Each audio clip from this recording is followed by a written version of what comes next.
सिमाव नै नों आंखौ थालिर रुनोबाय थायो दा थालिर बारियाव दंखायो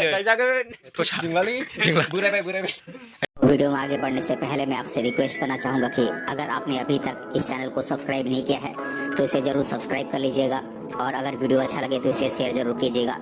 तो चलिए दोस्तों इस वीडियो को स्टार्ट करते हैं। सामफ्रामबो सानाबो सामफ्रामबो ओंखारफिनो सामफ्रामबो मोनायो सामफ्रामबो उन्दुनांगौ सामफ्रामबो ओंखाम जाबाय था बेखौनो बेयावनो थाबाय था हायाव गसंबाय था बिदि जाबाय थायो बोथोरफ्रा। दा मोना 12थानि उननि थाखाय मा बुंनो सानो? सामफ्रामबो 1 थारिख जायो दा मोनानिखौसो फालिनोसै आरो जोंबो चिकेना बमा गावनोसै चिकेना अमा बेदर सावना जानोसै चिकेना आसि बमा गावलाबायनोसै आसि बमायाबो खनसे सावबानो बिगुरफ्राबो गावगोन एकबारैनो बोरायबाय आया ओमफ्राय हिनजावखौ मारै लाबावगोन नोङो जोंलाबा? आरो हिनजावखौथ'लै चिराङाव नागिरबाबो मोना माथो एकदमबारे नै जोंनि बिब'नि फिसालाफोरनासो बांसिन थासै माथो बेनिखायनो नांथ'ला बायदि मोनबाय आं थालिर गायजानोसै आं नै ओरैनो बेफोरबायदि थालिर गायजाबा साबसिन जासिगोन। सिमाव नै नों आंखौ थालिर रुनोबाय थायो दा थालिर बारियाव दंखायो दं खानाय सिनजाथ लाबायनाय दं औ मेन्देला खारबाय सासे दं नै मान नोंथायखौ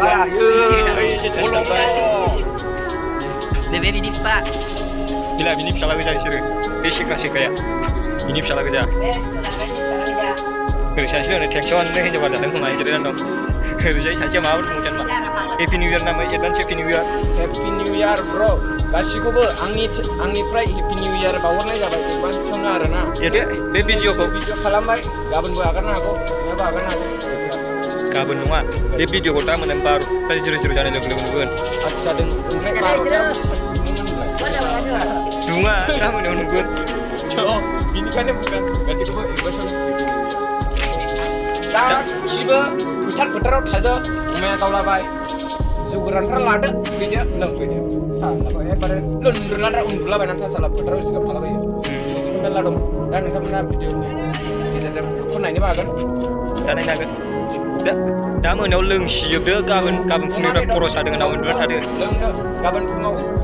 बिदिनो 10थासोआव सिखारदो डाइरेक्ट आइन'दि थांदो थांनानै बक्स लानानै थांदो बेयाव एसे पार्टि खालामदो मोसालाबायहैदो सालाखौ दाबुसै आइन'दियावबो दाना टिकेट नांलायबावसो पिकनिक जानो नोंसोरो मिथियाबो जानो हागौ खाथि खालानि थाखाय देन्जार पुलिस थायो खिन्थु होसो जादलाबायगोन खोनाबाय दा एखे पलिसि लाग्रासो थायो बै खान्दाया मा होनो बिदि लाग्राबो थायो लावथि लाग्राया बेबो थाबावसो ओमफ्राय नोंसोरो होसो जानांगौथाय गिनानैसो खारखागोन बेखायनो थाखाला नांगौबा आं जों गामिनि फोथारावनो हरसे सानसे लांनानै जमला लागोन हेपि निउ इयारखौ बारग'लांसै आङो गासिबो गोजाम बोसोरखौ मोजाङै मोजां नागारहरदो गोदान बोसोरखौ गोदान हिसाबै बरायफिनदो आरो नोंथांमोना बयबो मालदारबाबो बिदिखौ टेनसनफोरा खमायो एबा बारायो जोबना जों मालदार मानसि नाथाय फालिथाय नुबाय हिनजाव नायै जिराय फैबाय थाखायो दैलि फुङावनो